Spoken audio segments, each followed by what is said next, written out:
Paul O'Neill, thank you very much for coming on the show. Bit of a different video today. Going to have a little look back on this season. But first of all, end of another year. How are you?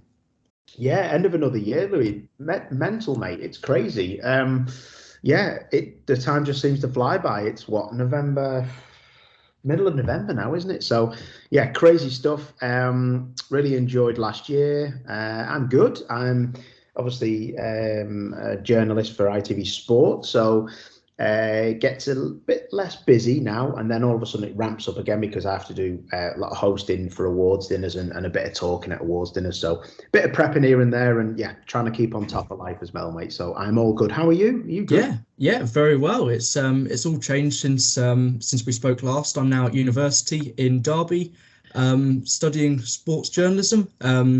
And I'll give you 3 guesses on what sport I'm specialising in with my journalism. Not football. No, funnily enough, no.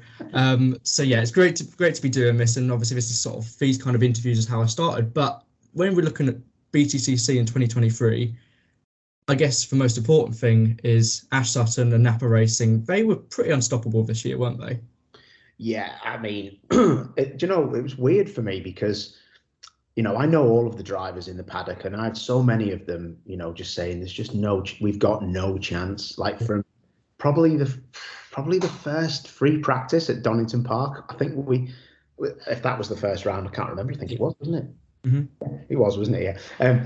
I think that a lot of the drivers were coming to me, and I was asking them stuff as well, and they were like, "We have got no chance. Like literally, we've got no chance." And I was like, "You'll be fine. Don't worry about it."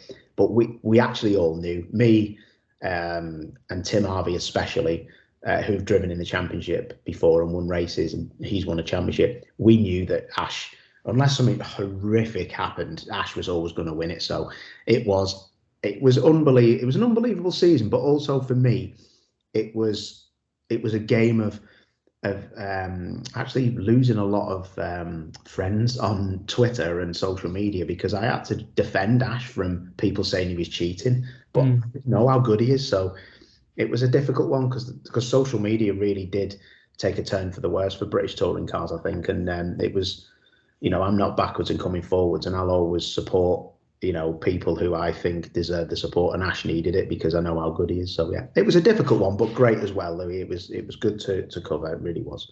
Yeah, it obviously caused a mixed reaction if you're a Napa Racing and Ash Sutton fan, and it was great. But even as someone, like me, who would love to see a really close championship battle with lots of drivers in the mix, I think it was still important to appreciate and respect the hard work that the team had put into the cars and everything, especially over the winter.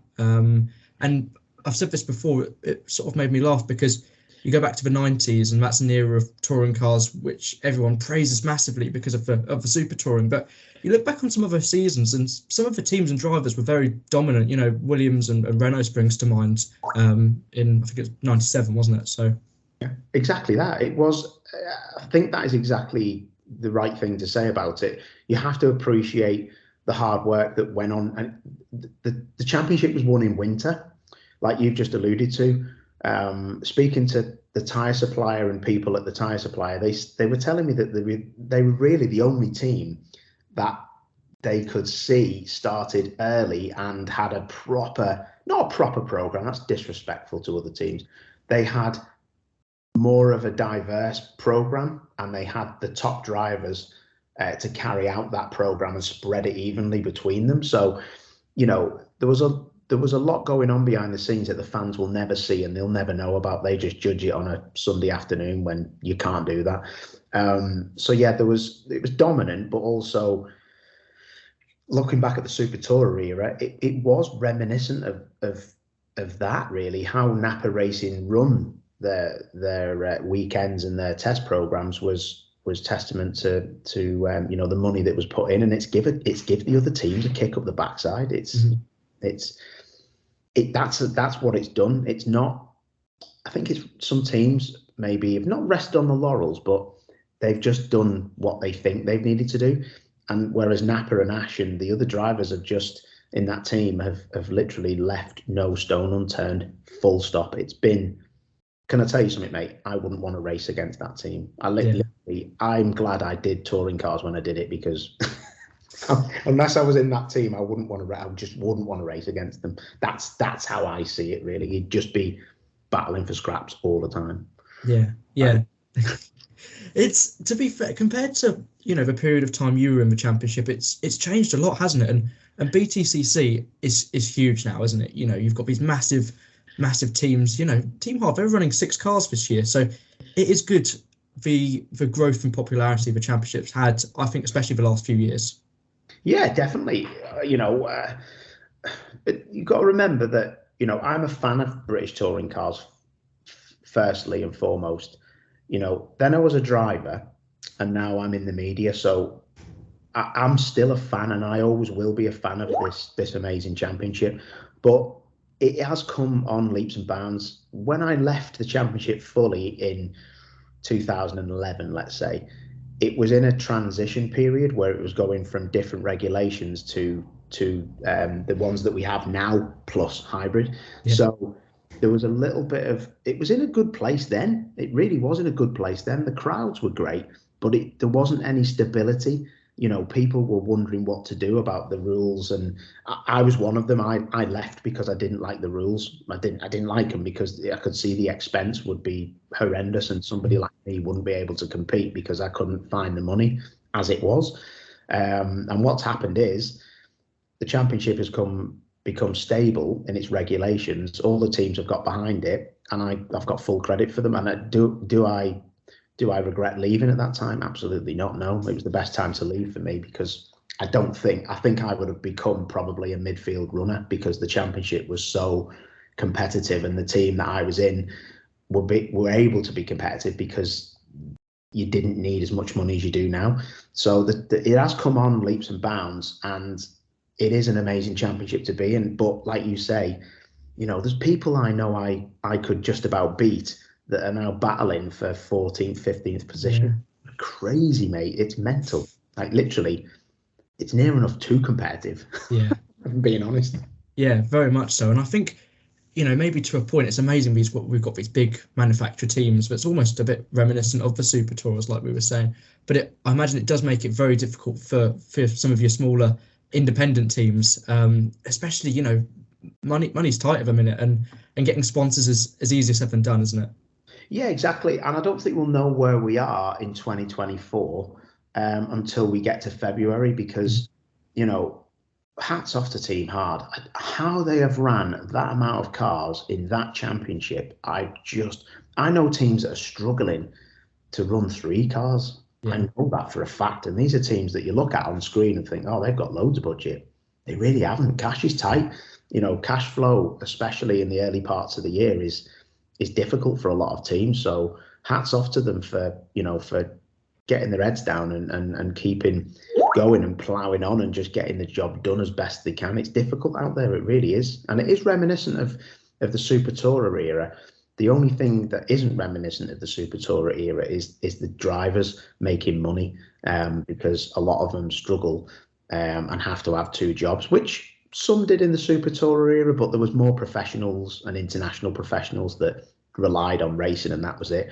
But now a lot of them have got jobs on the side because the money isn't enough as a professional racing driver. But that's a sign of the times. And I always say to people, don't disrespect British touring cars because end of the day, there's so many places on the grid and it's filled up. And that's supply and demand. That's a business. That's the way it is. So you can only judge it on that, to be honest. Yeah, no, very much so. It's a tricky one, isn't it? But obviously, close behind Napa Racing, we sort of have a real gaggle of cars and teams, and obviously BMW, who I suppose we've come to expect being up there. And again, Jake Hill and Colin Turkington, massively equal on pace, and both really leading that team. Obviously, Adam Morgan coming into the kit team, which obviously that's a great opportunity for him. A lot of bad luck, and obviously Stephen Jelly, bring back more points for the team. But I imagine it must be kind of frustrating for them because it's another year without a drivers' championship. Yeah, I know exactly. But you've got to respect BMW and WSR for the amount of time and effort that they've put into their programs. And I'll be really honest again. they kind of were on par, if not a bit better than Napa UK last year. Yeah. But this year, I think they've had a wake-up call, and speaking to people within WSR and BMW and the drivers, Dave alluded to me that this is going to be the biggest push that BMW and WSR have ever had going into next year. Nothing's confirmed with BMW being there, but the plans are in place apparently to make this thing as good as it can ever be to compete. So I would be very excited if I was going to be involved in that team for next year. So yeah, I mean, you look at their driver lineup and it's full of race winners. Yeah. I mean, they got 4 championships between them all. They're all obviously Colin Turkington, but any of those drivers could put a streak together to get them into the last round of the championship to battle for the title. So they've got strong people there. So yeah, it's going to be interesting for them next year. But they will be obviously disappointed. The rear-wheel drive advantage doesn't seem to be any longer, does it? So yeah, of course, interesting how it's going. Yeah, no, very, very, very much so. I guess another team that is already planning, and I mean, I know they all are, but will be looking to bounce back is obviously Accelerate. Obviously reigning champions with Tom Ingram going into this year, and I think Ingram was one of the few people that could keep up with Sutton and could match him at times throughout the season. He was the one to push him furthest, really, wasn't he? He was, and I think that the way that Tom pushed, and I said it on a grid walk at Croft, that I couldn't believe that he was only 4 points off Ash Sutton at the time. Yeah. I think it was around about 4 points. I mean, it's not that I wasn't being disrespectful towards Tom. I was more like, Ash Sutton better get this championship won early doors, because Tom Ingram is not letting any points drop, and he got the tagline Pointsy, and has t-shirts made about it, and rightly so, because how he dragged points out of some of those weekends was just unbelievable. I can't get my breath how he did it, but he was never going to win that championship this year. And Ash should have actually had it done before the last round, but he had a couple of instances, didn't he? Yeah. Where he put the nose of his car where it shouldn't have been against pit walls at Dalton Park, and also he had a bit of a coming together at Croft with somebody.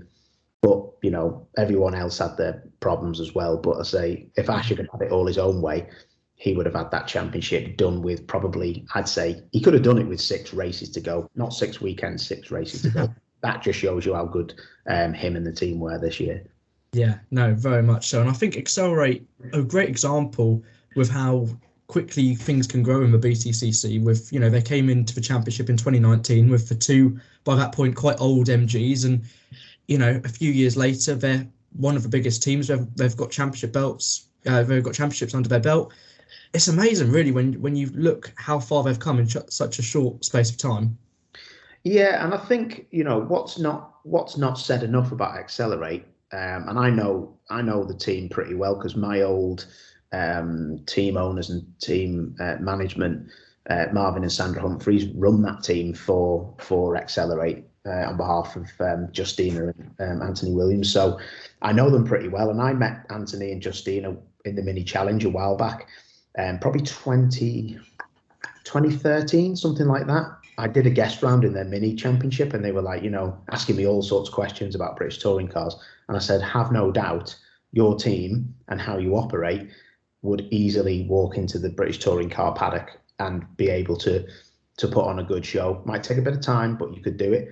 And I'm glad that what I said was right, because do you know what the great thing is? And I'm glad you mentioned it, is that they come in, they bought some older cars, they found the feet, they did their apprenticeship, which not a lot of people do these days. They expect to come in at the top and just win in anything in life, which really offends me. Come in, do your apprenticeship, see what it's all about, and work. And they have done it amazingly, and I really respect them for that. And I was really happy that Tom Ingram especially and that team won that championship last year, because they fully deserved it. But now they're seeing, like the other teams who've won championship, that sometimes you've just got to think outside the box now and see where you go. But I mean, as long as Antonio Carroza is around and Ash Sutton, as an engineer driver pairing, I just can't see anyone else getting a look in. It'll be more competitive, but I think the likes of Accelerate might, they're going to have to do something crazy, because that car is just, it's as fast as it looks. It's as fast as it'll ever go, I think, if I'm being honest. So I think change of cars for people might be an option for next year, but I don't know what they'll do. Yeah, definitely. It's a funny one, isn't it?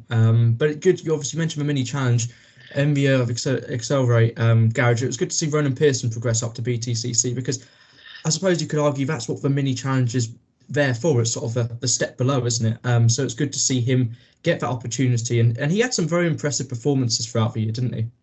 He did, yeah. And I really rate Ronan. So I coached him when one of his first track days or general tests when he was a junior in the Saxo, and that was probably about 6 years ago. And I kept a close eye on him because I cover the mini challenge championship, and I thought, well, he's doing really well. I knew he was good from sitting with him, but I didn't think he was as good as he's shown. I'll be dead honest. But he's worked at it. His family are working class people. They're kind of like in the Jake Hill specification, where the mum and the dad still have to pay a mortgage on their house. They're not minted like a lot of the drivers' families are.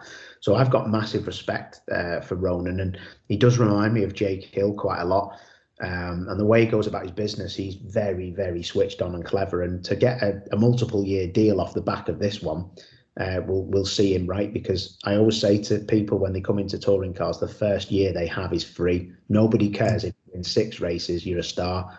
If you get on the podium, you're amazing. If you finish 6th, you've just done amazingly. If you finish dead last, well, it's your first year, so it doesn't matter. So your first year is free, and he's got to progress now, and because people will ask questions going forward, but he'll answer them because he's super good, super fast. And he rang me. He rang a few people when he got the deal done, and he said, just because you've been part of my journey, I wanted to tell you that I'm getting announced tomorrow at Accelerate. And I love that. He rang me, and that's all I said to him was, be Tom Ingram's best friend and beat Tom Chilton. All you need to do. And to be fair, I think he more or less did that. He was on par with Chilton quite a lot of the times, and speed-wise, he was sometimes up with Tom Ingram. So, and they seemed like they forged a good partnership, except for at Knockhill, where they looked like they wanted to kill each other.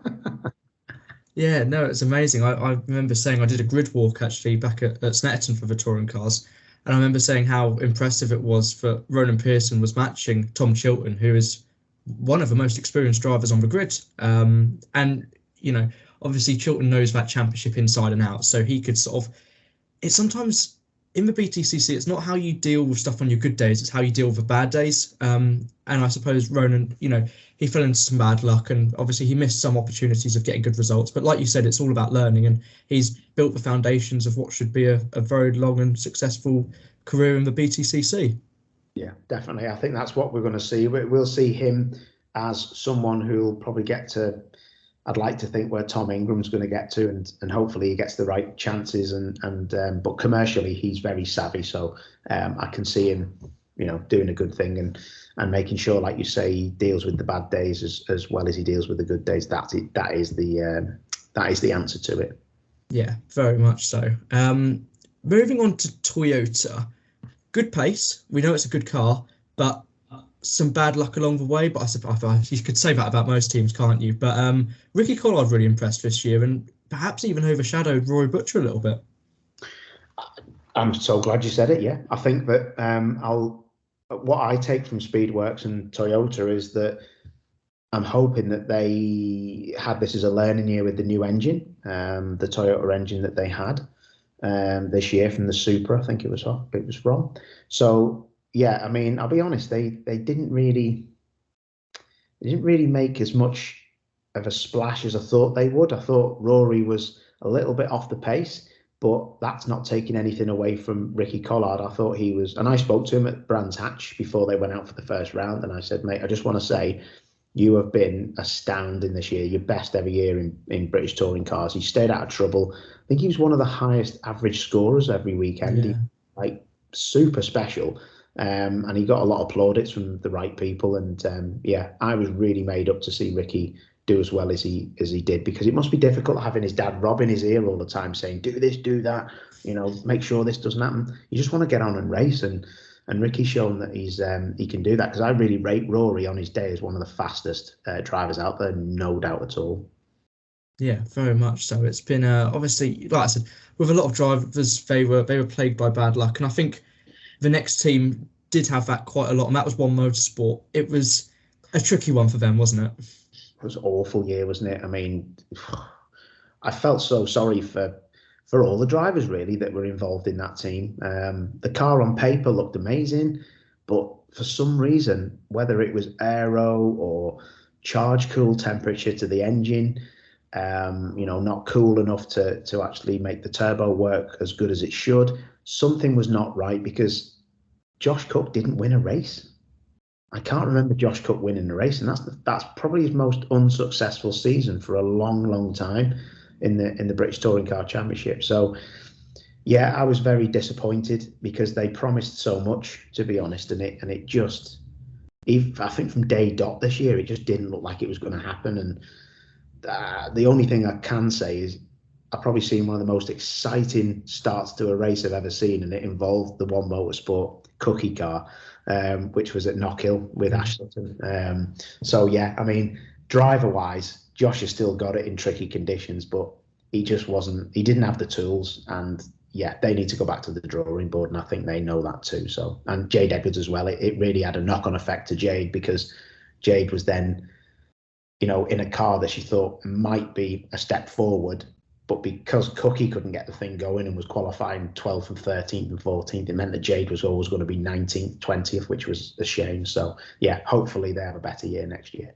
Yeah, and it was a tricky one all round, but I felt bad for Aden Moffat, moving from sort of the family-run kind of team and the outfit with laser tools, and obviously the links of Team Hard, that's always been a thing with him. So it was exciting to start with, to see him have this new opportunity, but unfortunately it just didn't quite work out, did it? No, exactly. And Aden was the team player, to be fair. He worked well with Jade and Josh, and I was really dying to see what he could do at One Motorsport. But like you say, it just didn't work out. There were some instances where he could have probably got on a podium or won a race. Yeah. I know he did have a podium, but some of the strategical things that he did were pretty special. But again, bad luck, and he'd get a rear toe link snap because someone's hit him. And I felt really sorry for him. But I think there'll always be an image that'll live in my head, and that was him with a beer bottle coming out of the car at Brands Hatch, and yeah, that seemed to get the fans on his side, because he's one of us, even though I don't drink, which is a bit weird. Very, very much so. We've covered a lot of bad luck stories this season, but for me, the biggest case of this is race 3 at Donington Park on the GP circuit. Dan Lloyd, I couldn't believe what I watched. I was trackside. Where do you go after that? It must have been so difficult. Oh, do you know? Dan's obviously won before, and he's a good driver, but that wasn't any old win.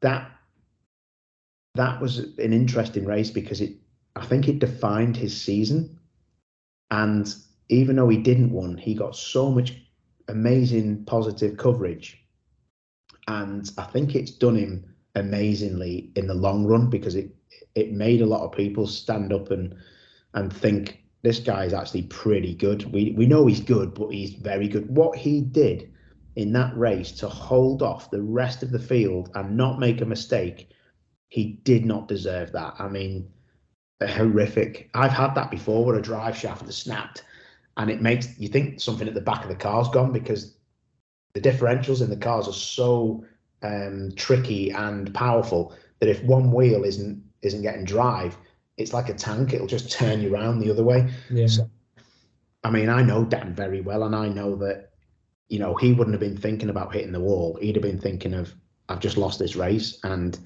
it was just devastating, wasn't it? It was some of the most poignant TV in British touring cars for the last few years, I think, to see, how he coped with that. And and how he went, forwards and got on with it. But he didn't have a bad word to say about Team Hard, actually. When I spoke to him, he said they've been absolutely brilliant, and a failure is a failure. That actually could have happened to anyone. We've seen Ingram have it. We've seen Dan Camis lose the championship because his brakes have stopped working on him. So yeah, it's such a shame. But yeah, Team Hard showed themselves to be one of the outstanding teams this year, I've got to say, especially with Bobby Thompson. He was very special this year to go out and come back in and do what he did.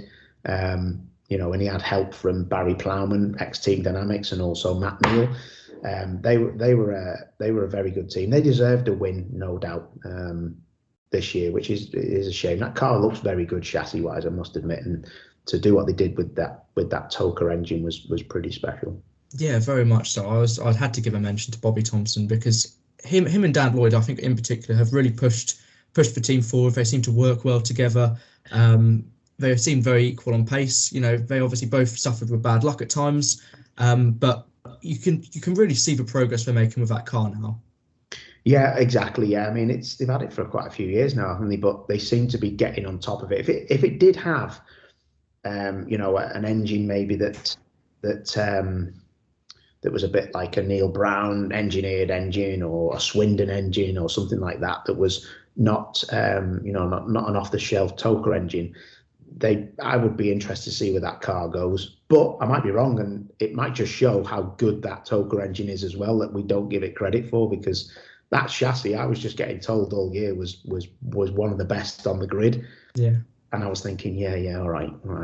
And then as I got speaking to more people and watched it myself, I was like, actually, that actually does look like one of the better chassis. So, yeah, maybe they'll come out all guns blazing next year. It'll be interesting. Yeah, very much so. You never know going into another season. What we do know about next season is Aaron Taylor-Smith is back. It was recently announced that he's staying with Power Max Racing, and that for me is brilliant news. He has been, for me, one of the standout drivers of this season.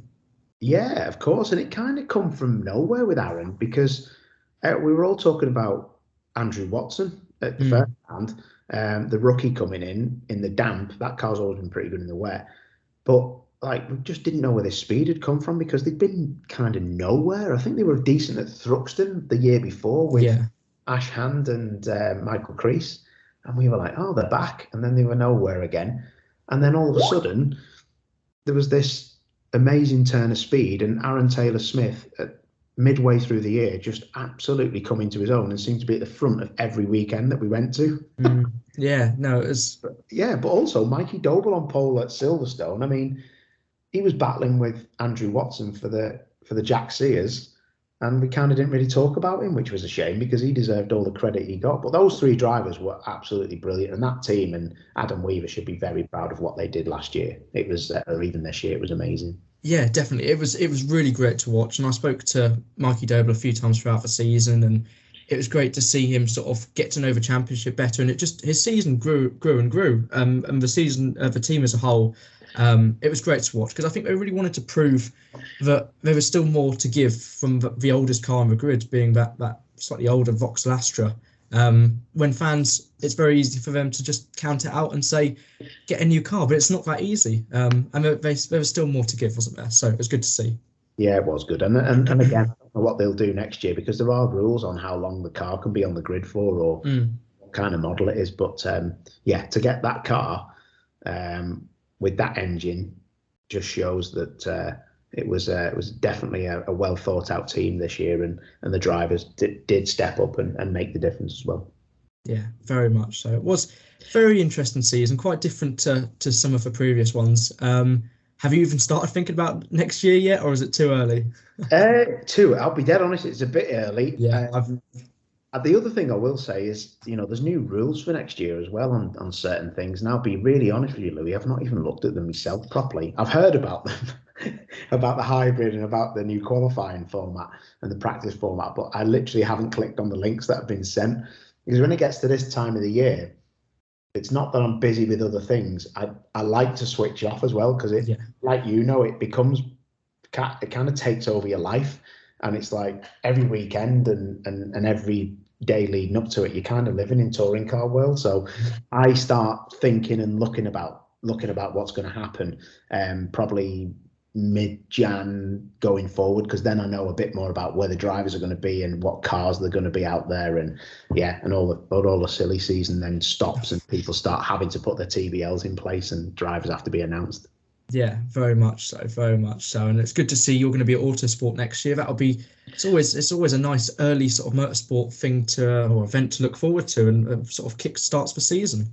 Yeah, exactly. Yeah, people are, I've not been to Autosport for a few years actually, because I go away on holiday a lot of the time over New Year, because my birthday's New Year's Eve, and I got a phone call from the organisers, and I thought it was a joke, to be honest. They were saying, we're going to change things up. We feel like we may have let the public down a bit, and we're going to try and change things and make it a lot better for people. And that was music to my ears, because I'd not heard brilliant things over the last few years. So I'm really going to try to turn things around and get more people involved and just try to reach out to a lot more people. And the plans they've got for the live stage, which I'll be on, it's going to be cool, man. Like literally, they've said a few things to me, and it's obviously a job, but it makes it a lot easier to say yes to something when you believe in the product that they're trying to produce. So yeah, I'm looking forward to that, mate. It's always a good start to the year, Autosport, because you get to see some cool people and find out what's going to be happening for the sport we love moving forwards. Yeah, definitely. It'll be like you said, a nice way to start the season. But Paul, I'll let you get on. Thank you so much for coming on for a chat. It's always great to hear your thoughts on. It's been a very interesting season, very different, but great to chat about all things touring cars as always. Yeah, no dramas, my man. Anytime, you know that. And let's see what happens next year, because I don't want another Max Verstappen-esque season with Ash Sutton getting too many race wins, because it'd be nice to see someone else do it. But if we do see that, that's the way it is, isn't it? Yeah, very much so. But yeah, Paul, thank you very much for your time. And enjoy the rest of the off season. I know you'll be busy, so it won't be too relaxing. But yeah, enjoy getting away from everything for a little bit. Nice one, you too, mate. I'll be sunbathing. Sounds good. See you later. See you, mate.